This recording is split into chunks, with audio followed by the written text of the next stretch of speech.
¿Qué tal, amigos de Puntos y Comas? Nos da muchísimo gusto que nos acompañen en este segmento informativo con información útil para comprender el aterrizaje de este proceso electoral del 2 de junio, que usted sabe que culminará con la calificación de las elecciones y con la toma de posesión de aquellos que hayan obtenido el respaldo de la gente para desempeñar algún cargo o responsabilidad pública. Pero mientras eso sucede, hay asuntos que están adquiriendo singular relevancia, como el caso del Estado de Jalisco. Al cerrarse los programas de resultados electorales preliminares en las 9 entidades federativas en las cuales hubo renovación de poder ejecutivo, quedó evidenciada la ineficiencia del Instituto Electoral y de Participación Ciudadana de Jalisco, que encabeza Paula Ramírez, pues el instrumento estadístico que operó ese organismo público local electoral fue el que experimentó más atraso e inconsistencias y el único de los que no podría ser tomado en cuenta como referencia para anticipar la victoria de alguno de los dos candidatos punteros. Al cierre del PREP, el PREP de Jalisco, a las 22:40 del lunes 3 de junio del 2024, el candidato a gobernador de Movimiento Ciudadano, Jesús Pablo Lemus Navarro, tenía una ventaja de apenas 3.8% sobre la abanderada de Morena, Partido del Trabajo y Partido Verde, Claudia Delgadillo González. Este 3.8% representaría alrededor de 91,287 votos, pero parecería mucho, 91,287 votos de ventaja. Sin embargo, no lo era por una sencilla razón. Cuando se cierra el PREP de Jalisco, todavía faltaban por contabilizarse por lo menos otros 328,154 sufragios. Por lo tanto, no se podía cantar victoria en favor de ninguno de los dos candidatos punteros. El PREP de Jalisco cerró con el 86.34% de actas computadas, lo que significa que todavía faltaban por sumar 13.66%. El Instituto Electoral de Jalisco reportó que hasta el cierre del PREP había participado en los comicios 2,402,394 ciudadanos, por lo que cada punto porcentual en la contienda por la gubernatura de Jalisco podría calcularse cada punto con un valor de 24,023 sufragios. Por lo tanto, la diferencia de 3.8% de ventaja al cierre del PREP en Jalisco no era razonablemente suficiente para validar como ganador a Pablo Lemus Navarro del partido Movimiento Ciudadano. Y mire usted para que vea las inconsistencias que presentó el programa de resultados electorales preliminares de Jalisco, que exasperó a muchísima gente. Ya lo habíamos comentado el pasado lunes, que los PREP estaban programados para empezar a las 8 de la noche y en el caso particular de Jalisco empezó 2 horas después. 2 horas después y con una miserable cantidad de actas computadas, lo que desesperó a mucha más gente. ¿Por qué? Pues porque esas señales, cuando se retrasa algo, cuando hay un instrumento técnico que debe de cumplir un propósito de empezar a poner a disposición de la ciudadanía los recuentos de los votos que se vayan capturando a través de las actas, cuando eso no sucede, la gente empieza a inquietarse y empieza a elucubrar cosas. Y la primera que elucubra a la gente es muy sencilla, porque además es muy real, que si un PREP no empieza a funcionar en la hora que está programado es porque hay algún problema de manipulación de votos. Y vemos la diapositiva número 4 para que usted se dé una idea de cuál fue la diferencia entre la forma como se manejó el PREP de Jalisco y cómo se manejó en las restantes 8 entidades donde hubo también contienda por la jefatura de gobierno en la Ciudad de México y por gubernaturas en 8 entidades. Vea usted, por ejemplo, tenemos en pantalla el caso de la Ciudad de México. Cuando se cierra el PREP, el lunes 3 de junio, el Instituto Electoral de la Ciudad de México cierra con el 99.40% de las actas computadas. 99.40%. Por lo tanto, en ese momento, cuando el Instituto de la Ciudad de México dice que Clara Brugada tiene una ventaja de 22.52% sobre Santiago Taboada, es evidentísimo que la referencia que ofrece el PREP es confiable para calcular que Clara Brugada está encaminada claramente a la victoria. Sin embargo, vea usted lo que sucede con el caso de Jalisco. Jalisco no llegó ni al 90% en el recuento de las actas que supuestamente deberían de estar en este recuento del programa de resultados electorales preliminares. Jalisco cierra oficialmente con el 86.34% de las actas computadas. Pero vea usted un detalle muy interesante. El candidato presumiblemente ganador, Pablo Lemos de Movimiento Ciudadano, tendría el 41.89% contra el 38.09% de Claudia Delgadillo de Morena PT Partido Verde. Es decir, una diferencia de 3.8% entre el primero y el segundo lugar. Nada más que ahí hay un pequeño problema.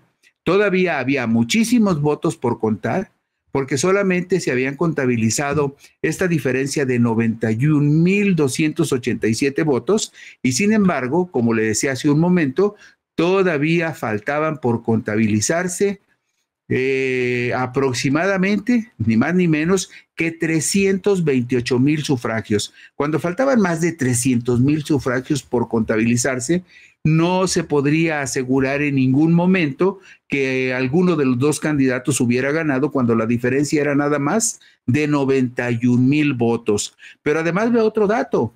El dato de los votos nulos. Los votos nulos representaban 65,834 sufragios para el 2.74%, un porcentaje muy, muy cercano al 3.8% que establece la diferencia entre el candidato de Movimiento Ciudadano y la candidata de Morena.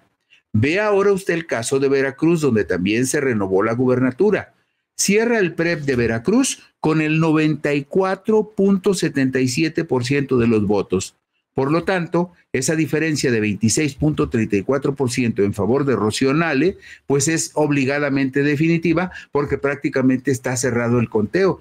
94%, faltan nada más, bueno, 94.77, faltan básicamente como 5 puntitos nada más por contabilizarse, pero en una proporción donde 26.34% es la diferencia, esos 5 puntos, aunque se los llevara completos José Francisco Yunes, no iban a modificar el resultado o la tendencia de la elección. Y el caso más concreto, más espectacular, es el caso de Guanajuato, donde se cierra el PREP con el 100% de los votos computados, de tal manera que el 10.4% de ventaja de Livia Denise García, pues es prácticamente definitivo, algo que no se ve en el manejo del programa de resultados electorales preliminares del estado de Jalisco. Y luego veamos el caso de Puebla en la diapositiva número 5. Ahí vemos, por ejemplo, que en el caso de Puebla cierra con el 99.10%. Por lo tanto, la ventaja de 26.3% del candidato Alejandro Armenta, pues es definitiva sobre Eduardo Rivera. Chiapas, por ejemplo, tiene un porcentaje menor de captura de actas que el estado de Jalisco. Usted vio que Jalisco cerró el PREP con el 86.34% de las actas. Sin embargo, en Chiapas es una situación diferente porque aunque es menor el porcentaje de actas capturadas, de votos contados, 73.54%, la diferencia entre el primero y el segundo lugar no deja absolutamente ninguna duda. Aún partiendo del supuesto de que la mayor parte de los votos que faltan por contabilizarse, que podríamos calcular, estamos 73.54, póngale usted 74, estaríamos hablando de 26 puntos, ni aún con esos 26 puntos, Olga Luz Espinosa se acercaría a Óscar Eduardo Ramírez. ¿Por qué? Pues porque Óscar Eduardo Ramírez trae un porcentaje a su favor del 78.57% de los votos. El caso de Tabasco también es espectacular, 100% de actas contabilizadas en el momento en que se cierre el PREP. Y también ahí la diferencia entre Javier May y su más cercano perseguidor, Juan Manuel Fósil del PRD, pues es brutal. 80.46% de los votos en Tabasco para Morena y sus aliados contra 6.85% de Juan Manuel Fósil. Y luego vemos Yucatán.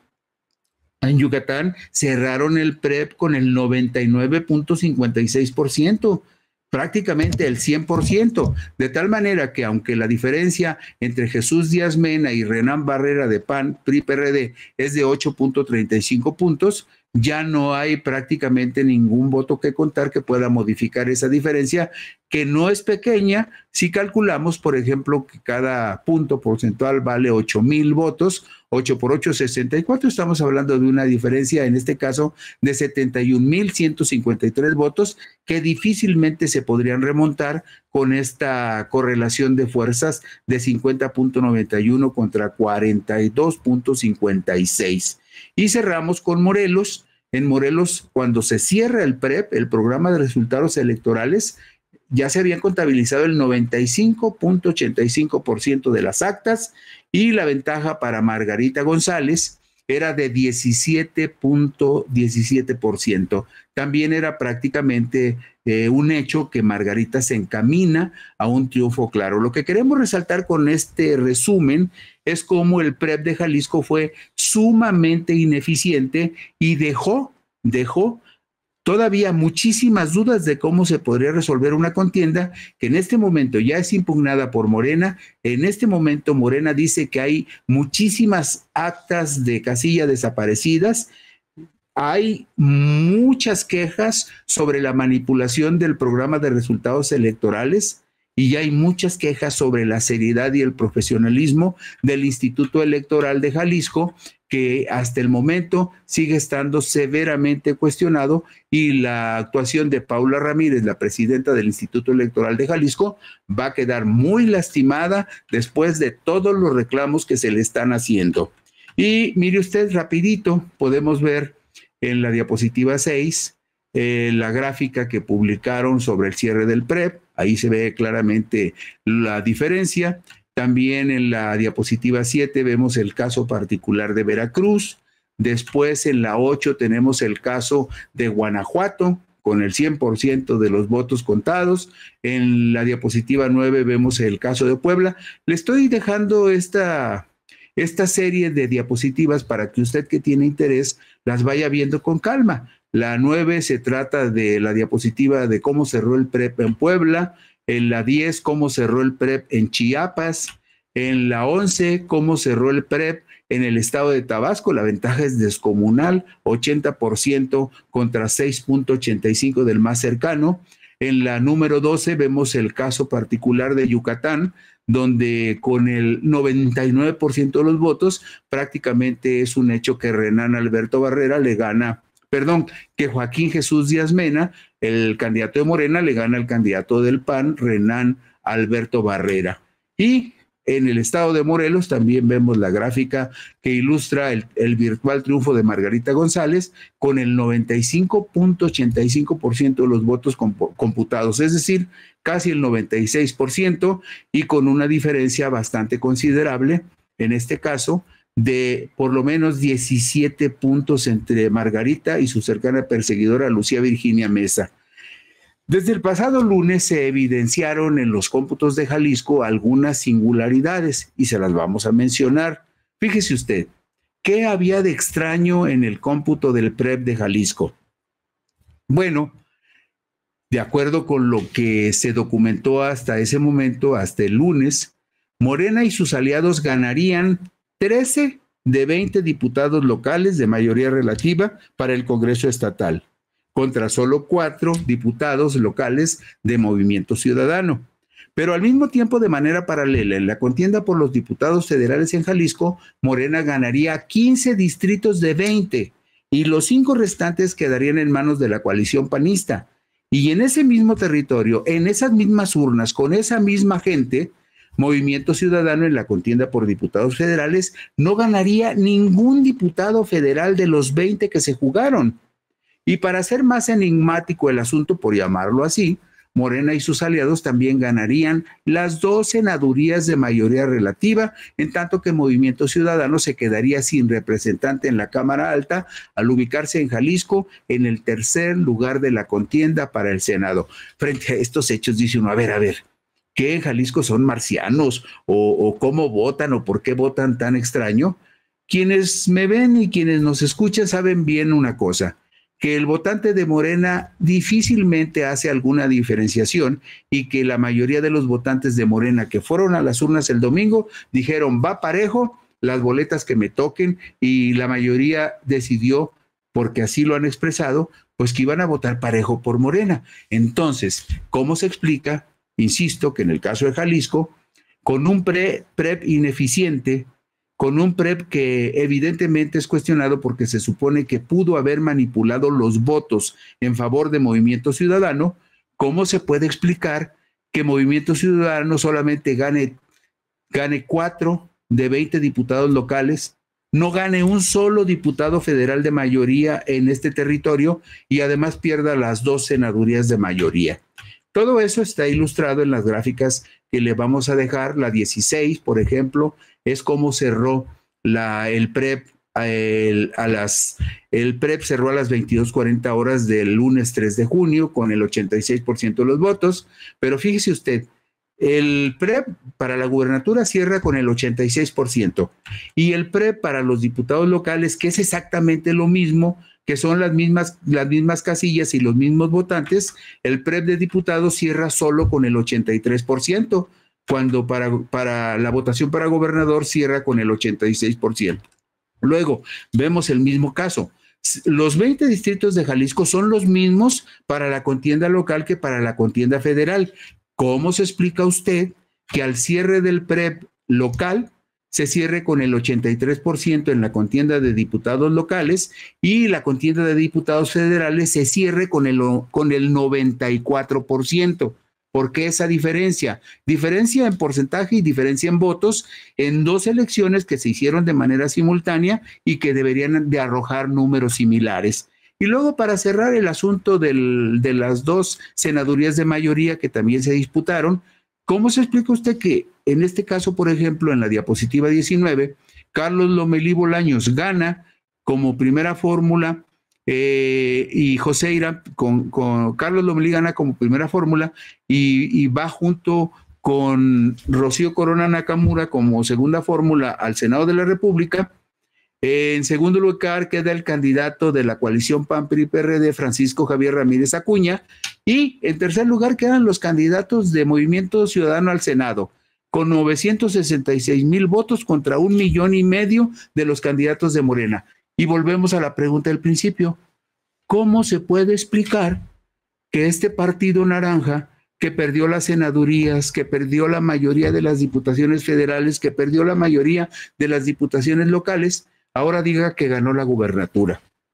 Todos esos números están visibles para quien desee verlos y lo que no podemos negar es que el conflicto en Jalisco va a escalar y que lo único que le queda hacer al Instituto Electoral del Estado, que encabeza Paula Ramírez, es algo muy simple: contar voto por voto y casilla por casilla para despejar todas las dudas y suspicacias que existen sobre este proceso en Jalisco por la gubernatura, que ya se está pudriendo.